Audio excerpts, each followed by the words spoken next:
우리는 하나님의 위로를 통해서 우리가 넘어졌을 때, 낙심되었을 때 다시 시작할 수 있는 용기를 얻습니다.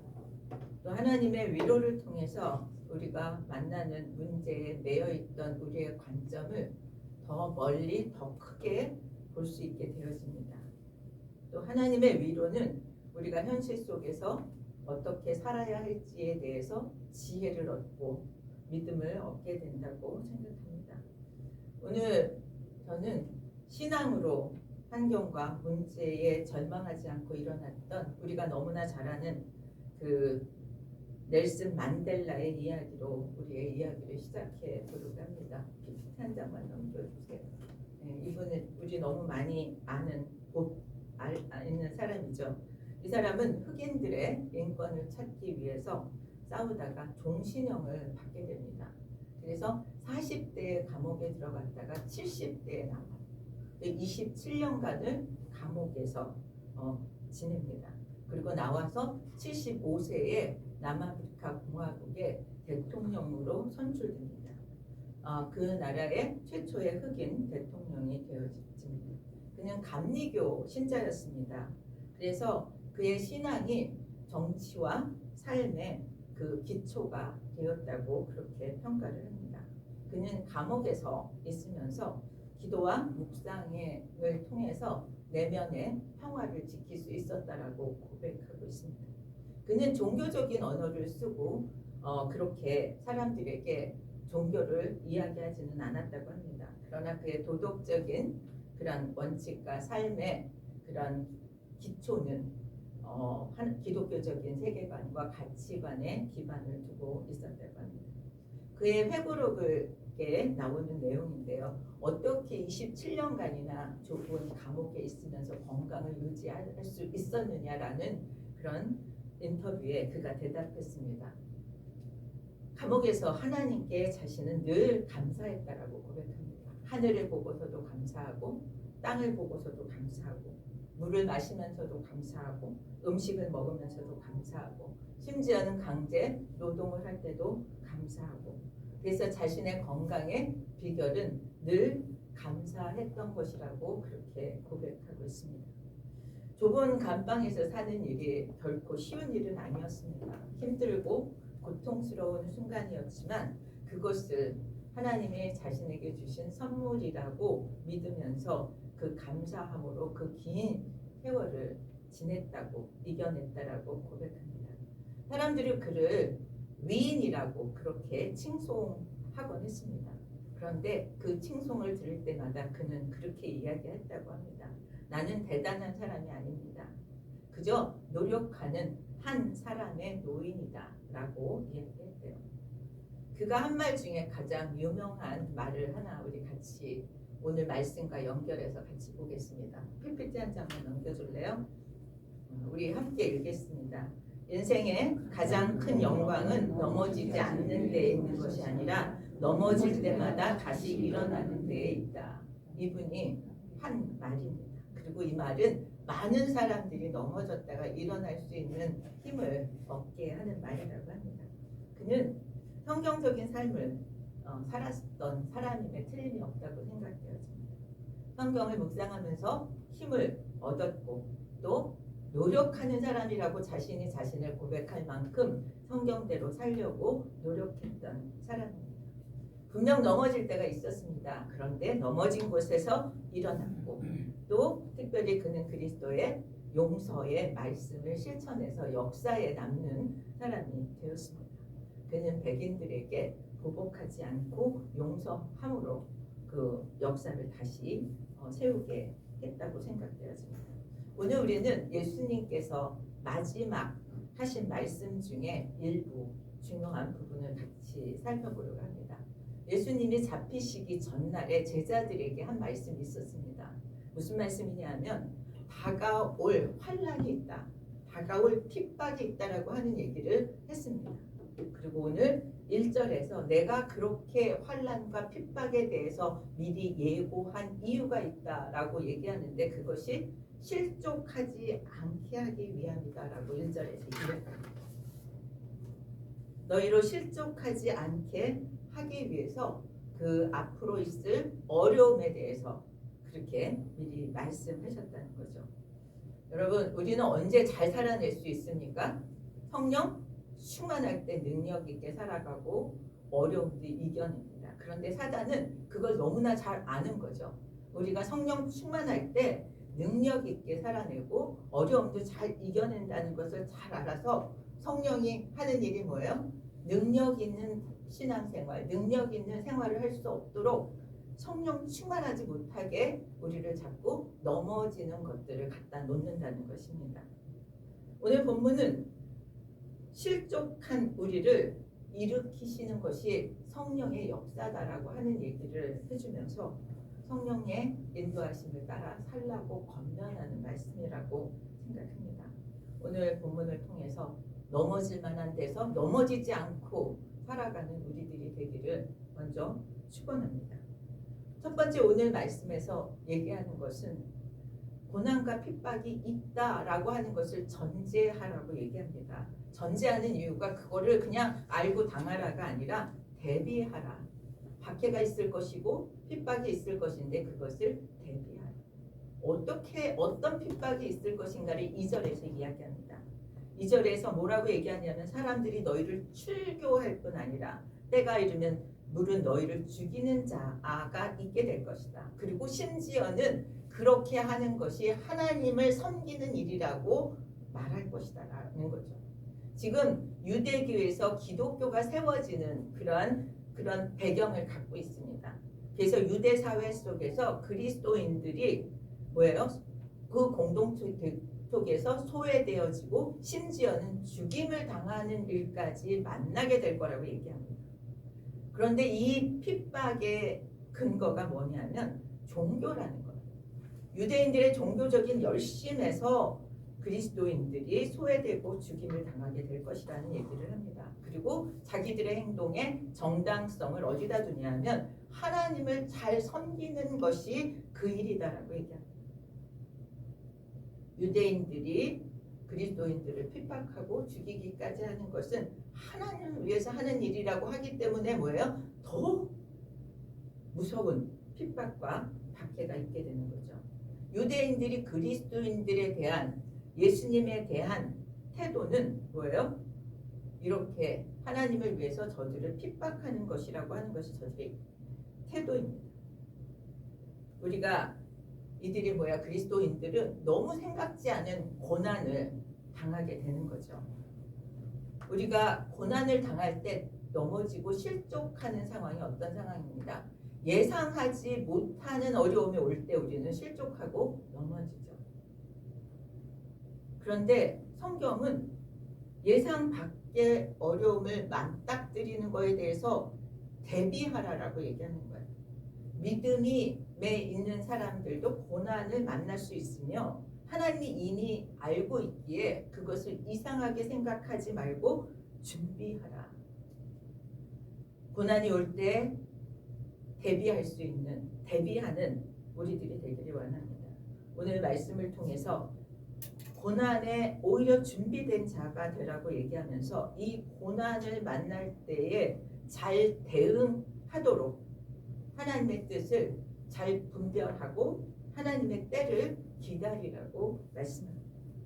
그러면서 3절에서 박해하는 이유, 왜 유대인들이 그리스도인들을 박해하는가를 얘기하는데 하나님과 하나님의 보내신 예수 그리스도를 저들이 제대로 알지 못했기 때문에 박해한다라고 얘기합니다.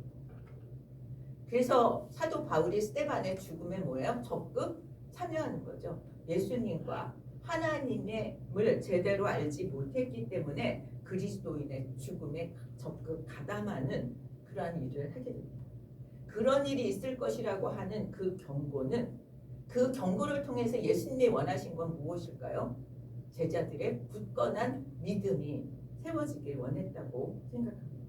그러면서 뭐라고 얘기하냐면 이 경고를 기억하면 박해에 대해서 어떤 태도를 가질까가 달라진다는 거죠. 이 경고를 가진 사람과 가지지 않은 사람. 그래서 경고를 기억하면 박해를 만났을 때, 어려움을 만났을 때 과도하게 반응하거나 갈 방향을 놓쳐버리거나 하는 일을 하지 않게 된다는 것입니다. 그리고 그 일에 하나님의 주관하심 때문에 하나님이 인도하실 길이 있다는 것을 믿게 된다는 거죠. 저는 오늘 기도를 들으면서 제 설교의 내용을 다 담고 있다라는 생각을 했습니다. 그래서 예상 밖의 어려움을 만날 때는 견뎌야 하는데 인내해야 되는 때라는 거죠. 그리스도인인 우리가 그때 해야 될 일은 하나님의 말씀을 기억하고 붙들고 그 어려움을 대비하고 흔들림 없이 믿음을 지켜내는 일이 뭐예요? 환난을 준비하는 것이라고 얘기하고 있습니다. 그리고 하나님이 이 일에 대해서 어떻게 다스릴지에 대해서 볼 수 있는 그러한 안목이 키워지는 데라고 생각되었습니다. 그 유학생들 사이에서는 그 학교 공부의 성패가 죽고 사는 문제와 같은 그런 문제입니다. 그래서 그냥 모여서 유학생 부인들이 열심히 기도를 해요. 공부를 잘하게 해달라고, 길이 잘 열리게 해달라고 기도합니다. 지금 생각하면 그렇게까지 기도할 일이었나 싶은 생각이 드는데 정말 죽을 것 같이들 열심히들 공부도 하지만 열심히들 기도도 합니다. 그런데 제가 그때 우리 담임 목사님도 스라큐스 대학에서 공부를 하고 있었던 목사님이셨습니다. 그래서 그 목사님이 공부하는 중에 큰 어려움을 만나서 학교를 그만둬야 되는 상황을 만났습니다. 그런데 그런 상황을 만난 사람들이 사실 많이 있습니다. 그런데 다른 사람들은 막 너무 죽겠다고 아우성을 치고 부르짖어 기도하고 뭐 금식을 하고 막 그래요. 근데 그 목사님은 자기가 이런 어려움을 만났다고 얘기를 하고 기도를 부탁하시고 그러면서 그냥 자신의 일상과 자신의 삶을 흔들림 없이 너무 잘 살아내는 거예요. 누가 봐도 그 목사님이 만난 문제가 다른 어떤 학생이 만난 문제보다 더 크고 절박하고 더 결과를 나쁘게 예상할 수밖에 없는 상황이었습니다. 경제적으로도 그렇고 모든 면에서. 그런데 그 목사님이 그런 변화가 없는 모습이 궁금해서 어떤 그 학생이 물었대요. 목사님은 어떻게 이런 어려움을 만났는데 어떻게 지내시고 계시냐고. 그렇다고 그 새벽 예배가 있어서 막 새벽에 가서 기도하고 그런 그 시간이 있는 건 아니지만 어려움을 만난 학생들은 새벽에 촛불에 가서 무릎 꿇어 기도하고 하는 그런 시간들을 보내고 있을 때였습니다. 그런데 그 목사님 하시는 말씀이 우리가 해결할 수 없는 문제를 만났을 때는 하나님께 기도하고 견디는 시간이다. 인내하는 시간이다. 이렇게 말씀하셨습니다. 저는 그 얘기를 전에 듣고 어린 마음에 참 목사님 답답도 하시다. 정말 금식을 하든지 정말 부르짖어 기도를 하든지 성도들을 다 모아서 집회를 하든지 그러셔야 하는 거 아닌가. 그리고 기도했더니 하나님이 이렇게 하실 거라고 응답을 받았다고 얘기를 해주시든지 그래야 어려움을 겪는 성도들이 힘을 얻어가지고 우리도 그렇게 하면 되겠구나 뭐 이런 생각을 하지 않겠나 하는 생각을 했습니다. 그런데 살아보고 또 신앙을 점점 말씀 가운데 키워가면서 느낀 것은 진짜 그분이 고수였구나. 하나님께 맡기는 것이 무엇인지 인내하는 것이 무엇인지 견디는 것이 무엇인지를 그분이 알고 있었고 그렇게 하셨구나라는 생각이 듭니다. 우리의 올해의 표가 여호와께 맡기라잖아요. 하나님께 맡기는 사람은 그 다음에 하나님의 하실 일을 기대하고 하나님께 초점을 맞추고 견디는 것이라는 거예요. 그 목사님이 만났던 그 큰 문제들이 정말 뭐 그 과정은 구체적으로 모르지만 그 문제를 해결하고 잘 졸업을 하시고 한국의 신학대학교의 교수님으로 오셨다가 지금은 은퇴를 하셨습니다. 박해가 있을 때 또 고난이 있을 때 우리가 어떻게 준비하고 그것을 어떻게 견뎌내느냐 하는 것을 하나님께 의존되고 하나님께 붙잡힌 바 되어야 우리는 그것을 진짜 견뎌내고 진짜 인도를 받을 수 있다라고 생각되어집니다. 두 번째는 5절에서 예수님이 뭐라고 얘기하냐면 당신께서 지금 아버지께로 가는 중이라고 얘기해요. 자신의 사역은 아버지께로 감으로 이 땅에서 사역은 마무리되어집니다. 예수님의 관심은 내 사역이 마무리되어진다는 거에 있어요. 그런데 제자들은 뭐라고 얘기하냐면 내가 나를 보내신 이에게로 가는데 너희 중에서 나더러 어디로 가는 자가 묻는 자가 없다. 예수님이 하나님께로 간다는 거에 관심이 아닙니다. 예수님이 뭐예요? 사역이 끝내진다는 것에 예수님은 관심이 있어요. 내 사역이 끊어지고 그 다음에 예수님의 사역이 계속 이어져야 하는 일을 누가 해야 되는 거예요? 제자들이 해야 되는 거죠. 근데 제자들은 근심한 내용이 뭐예요? 근심한 내용이 예수님과의 이별이에요. 예수님이 가시면 어떻게 하나? 관심이 남겨진 자신들에게 있습니다. 예수님이 제자들이 깨닫기 원하시는 것과 제자들이 지금 당면에서 느끼는 것이 지금 차이가 있다라는 생각이 들어요. 예수님도 당신이 떠나는 것이 근심이었을 거라는 생각이 들어요. 사역이 마무리되어지고 제자들이 그 사역을 이어서 잘 감당할 수 있을지 그래서 미리 예고도 하시고 또 그들에게 준비하라고 얘기도 하셨어요. 그러면서 내가 떠나가지만 떠나간다고 걱정할 게 없다. 보혜사 성령을 보내주시겠다라고 약속을 하죠.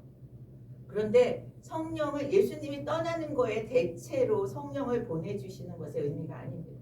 성령이 오셔서 유익하다라고 하는 거에 증거를 우리는 사도행전 2장에서 성령 강림하신 후에 예수님의 제자들의 변화와 사역을 보면서 우리는 성령이 임하는 것이 왜 능력이 있는가, 왜 유익한가를 볼 수 있습니다.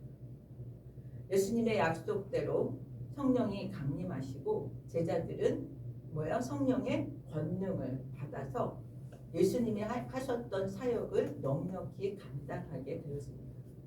어떻게 그냥 성령이 임하시니까 저절로 되어진 것이 아니라 성령이 임하시고 제자들의 변화가 일어나요. 제자들의 변화가 무엇입니까?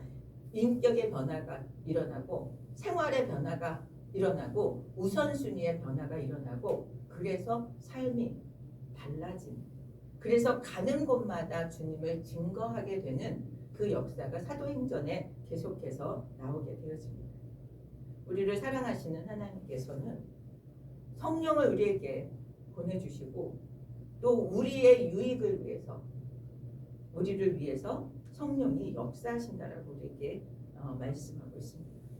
우리를 근심케 하는 일이 있을지라도 그것을 주님의 관점에서 그 근심을 풀어갈 수 있게 되기를 예수 그리스도의 이름으로 축복합니다.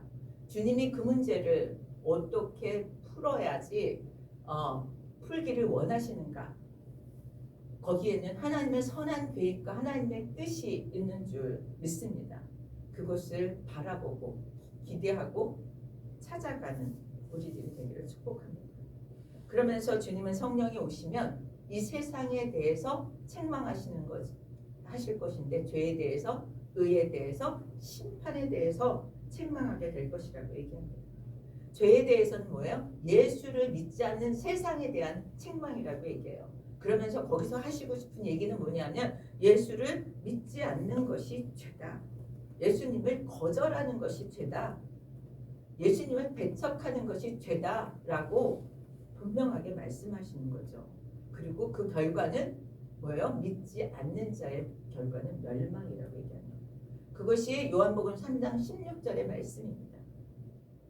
예수님을 믿으면 영생이고 예수님을 믿지 않으면 멸망할 수밖에 없다라고 하는 것이 예수님이 우리에게 하신 말씀입니다.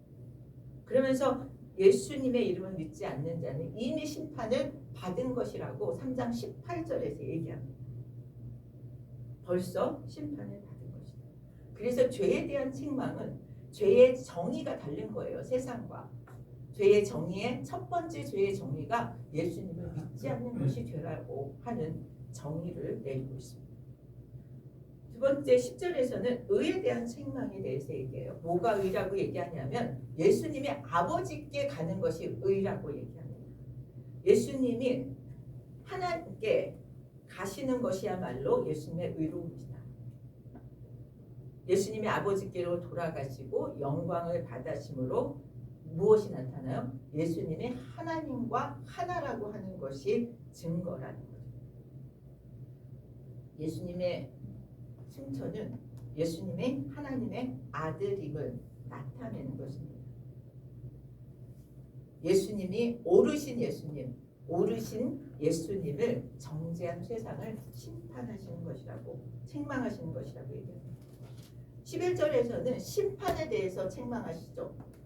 심판에 대한 책망은 뭐냐면 이 세상의 지배자가 누구예요? 사단의 세력이죠. 예수님께 대해서는 사단이 어떤 능력도 영향도 미칠 수 없습니다. 왜냐하면 예수님의 십자가가 이 세상을 심판한 것이라는 거죠. 그래서 이 세상의 지배자는 쫓겨난다는 거예요. 12장 31절에 보면 이제 이 세상에 대한 심판이 이르렀으니 이 세상의 임금이 쫓겨나리. 예수 그리스도의 십자가는 사단의 패배입니다. 인간적으로 보면 예수님이 십자가에서 죽었으니까 예수님이 패배한 것처럼 보이지만 십자가는 사단의 패배고 사단이 심판을 받으면 그를 추종한 세상도 그에 의해서 움직였던 세상도 책망을 받게 된다는 거죠. 예수님은 세상의 죄를 드러내고 예수님의 의를 증언하고 세상의 심판을 하심으로써 성도들이 믿음을 더 굳건하게 가지도록 그렇게 말씀합니다. 아까 기도한 것처럼 우리가 실족하지 않으려면 내 의지, 내 힘만으로는 실족하지 않을 수가 없어요. 실족하지 않기 위해서는 성령님을 의지하고 성령님의 인도하심과 성령님의 지도하심을 받아야 되는 줄 믿습니다. 성령님이 어디 계세요? 우리 안에 있어요.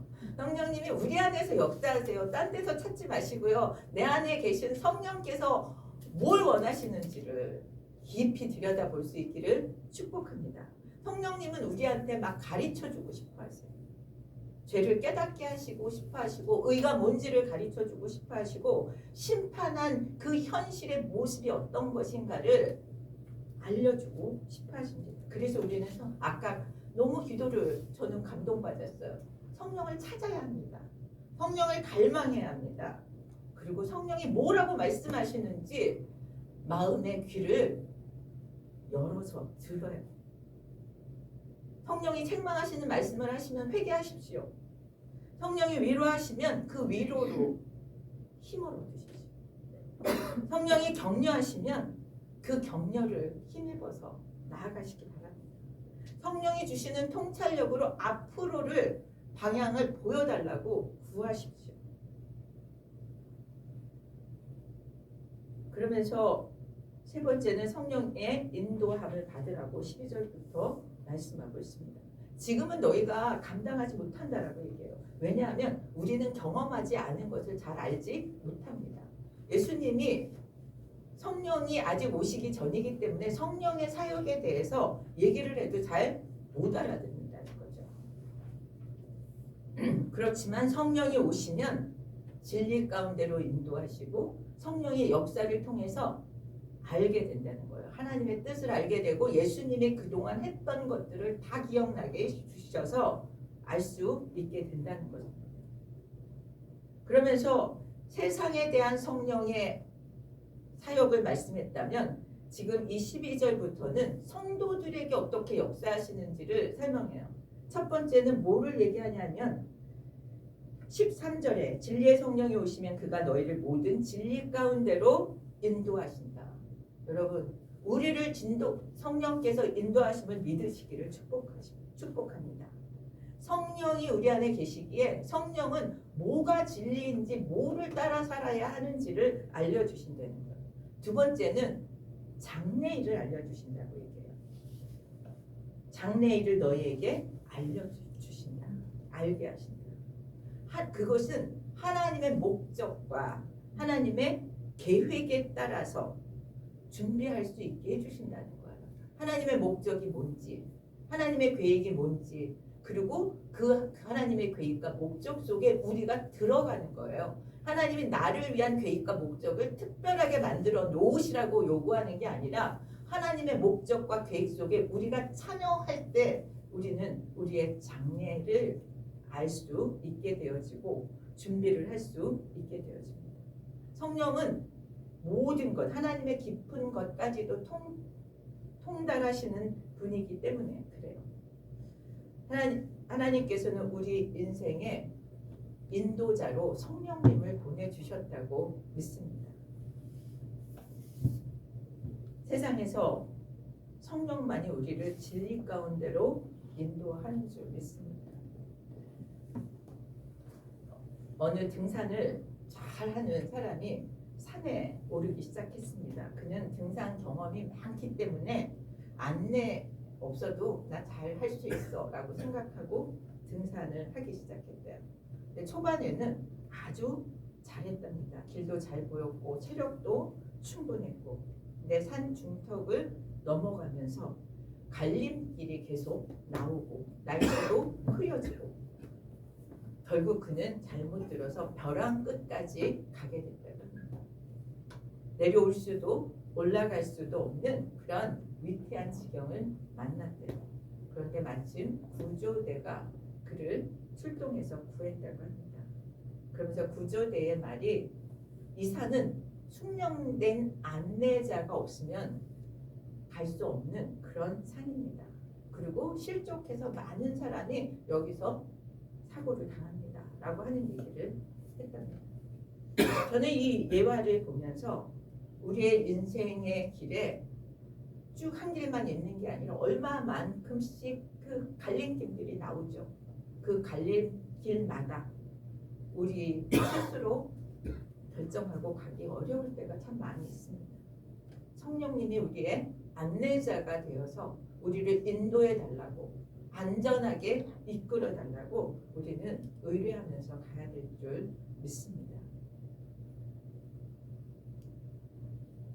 저는 14, 15절에 보면은 예수 그리스도를 믿는 사람들의 해야 될 일들을 설명합니다. 성령이 오셔서 하는 일이 그리스도의 영광을 나타내는 일이었거든요. 그 성령님은 그리스도의 인격과 사역을 드러냄으로써 그리스도가 어떤 분이신지 영광을 받게 했어요. 그래서 우리는 성령의 인도하심을 받는 사람이 되어지면 우리 역시 그리스도의 영광을, 우리를 통해서 그리스도가 나타나심으로 그리스도의 영광을 나타내는 사람이 될 수 있고 되어져야 한다고 말씀하십니다. 저는 오늘 말씀을 같이 생각하면서 우리를 실족할 수 있는 상황에서 실족하지 않도록 오늘의 말씀을 주셨다면 오늘 우리는 이 말씀을 붙들고 실족하지 않는 삶을 살아낼 수 있기를 소원합니다. 세상은 끊임없이 세상 사람들이 잘 되는 것을 막 보게 하고 그것을 쫓아갈 수밖에 없도록 우리는 미혹을 당합니다. 그리고 예수 믿는 길을 따라가는 것이 참 힘들고 어렵게 느껴짐으로 말미암아 실족하게 되는 일들이 많이 생기는 거죠. 끊임없이 사단은 그 일을 쉬지 않고 우리한테 행합니다. 그런데 오늘 말씀은 성령이 우리와 함께 하시고 진리의 말씀은 우리를 빛 가운데로 인도해서 실족할 지점으로 이끌지 않게 하신다는 거죠. 오늘 우리는 마음의 결단을 했으면 좋겠습니다. 다짐을 했으면 좋겠습니다. 어떤 경우에도 나는 실족하지 않겠다라는 마음의 중심을 정했으면 좋겠습니다. 그러려면 오늘 말씀대로 성령의 인도함을 받고 성령과 동행하겠다. 성령이 때로는 내 마음에 들지 않는 그런 어떤 제안을 할지라도 그 길을 따라가겠다라고 하는 결단을 함으로써 우리는 실족할 가능성을 줄여가는 우리들이 되었으면 좋겠습니다. 주님은 오늘도 우리와 함께 하시고 끝까지 지키시는 분임을 확신합니다. 그래서 어떤 상황에서도 주님과 동행하는 자가 누리는 정말 만델라처럼 어디서도 평안을 누릴 수 있게 되기를 예수 그리스도 이름으로 축원드립니다. 다 같이 일어나셔서 192장 찬양하겠습니다.